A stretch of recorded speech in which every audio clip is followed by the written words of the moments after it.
Native Coin will be used by tribal businesses, enterprises, gaming, sports betting, and the tribal ecosystem worldwide to support daily financial transactions. Now, there are over 560 Native American tribes and 460 Native-run casinos in the U.S. So Native Coin will not only give the tribes, but also any person or business the ability to buy, sell, send, purchase, and exchange funds via the blockchain. So good to have you all with us today. And we've got Jay Simmons, who is the Director of Tribal Operations for Native Coin, Randy Williams, the President of Native Coin, and also Marcus Gwynn, also known as MC1, International Tour Support for Taboo of the Black Eyed Peas, official DJ for Nike N7, and advisor for Native Coin. So great to have everybody here today. Jay, let's start with you. So I see you have some guests with you today, and I know we've talked in the past, but can you just bring viewers up to date in terms of what Native Coin is and what you're doing? Sure, no problem. Thank you, Jane, and thank you again for having Native Coin back on with you.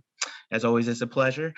For Native Coin, we are a sovereign native cryptocurrency, and basically it's created to bring outside investment to all the sovereign lands, connecting tribal and enterprises to non-tribal enterprises, but it's really much bigger than that. We're here to get rid of the invisibility factor that a lot of our people have suffered for many generations, but also in doing that, it's allowing us to help get our languages, our culture, and a lot of things that have been lost, and all this in the process, but also using the new technology of blockchain. Well, I've always really thought this was a cool blockchain application, a really way to bring it forward. So we've got Randy with us here today too. Randy, President of Native Coin, just to bring us up to date, tell me about you. How did you get involved with the Native Coin project?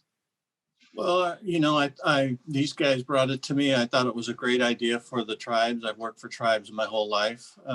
Currently on my tribal council. Most recently, I've been a CEO for a Native corporation, and this sounded like an opportunity that made sense and is really going to be good for the Native community. Mm-hmm. And so once we get this started, of course, that will just enhance the Native community's ability to track their own money and basically have their own currency. So that's an important aspect of the tribal identity. Mm-hmm. And then Marcus is with us today too. So Marcus, great to have you with us. And tell me a little bit about you and what attracted you to this Native Coin project.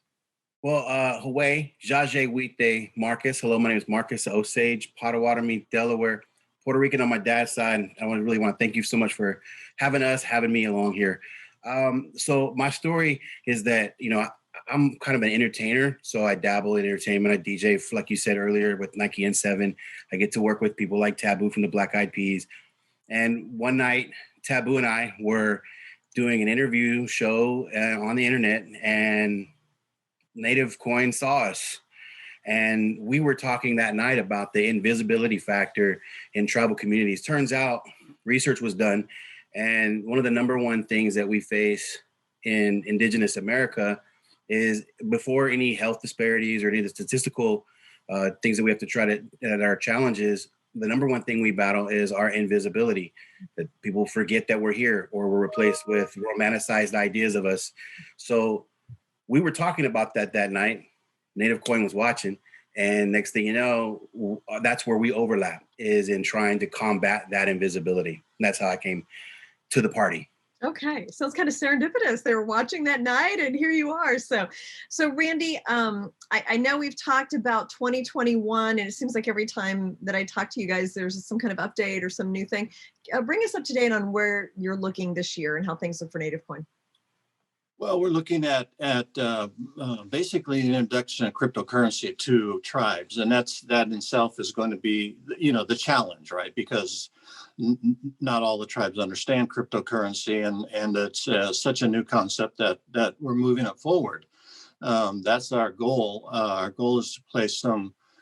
After we do that, we look at developing some aspects of how native currency or the Native coin will work in the tribal environment. And so those are all challenges that we're going to face this year and that we're going to move forward towards meeting. Mm-hmm. And then, and Marcus, I mean, how do you see, and you talked a little bit about this, but NativeCoin helping the tribes and kind of, you talked about the invisibility. This is just a way to bring more attention to the tribal casinos. And what else do you see benefiting? Well, actually, for me, it's two-pronged with the disclaimer at the front. And so the disclaimer is that, I'm not a native expert or I think any of us are necessarily indigenous experts for all of the tribes, right? I think it'd be almost inappropriate with over 500 federally recognized tribes. It's inappropriate for one person to try to speak for all, right? But with that said, there are a few things that are in common. And so like prong one is the concept that this country from its foundation had a nation-to-nation relationship with tribes. And that foundational part of our history sometimes gets overlooked. That's where, our distinct, the things that make us distinct isn't just our race, but it's our citizenship. And those distinctions, hopefully our sovereignty, this is a platform that could help illuminate that. So prong two is also challenges some of our invisibility, is this historical relationship to natural resources. In other words, historically, our DNA, we are stewards of abundance. So the idea of us being involved with the world of finance or currency is not new. It's more of an old school in a new school concept. Okay. Thank you so much, Jay and Marcus and Randy, for joining me, and I look forward to more updates. Thank you. Thanks again, Jane. We appreciate you. Yep. Thank you.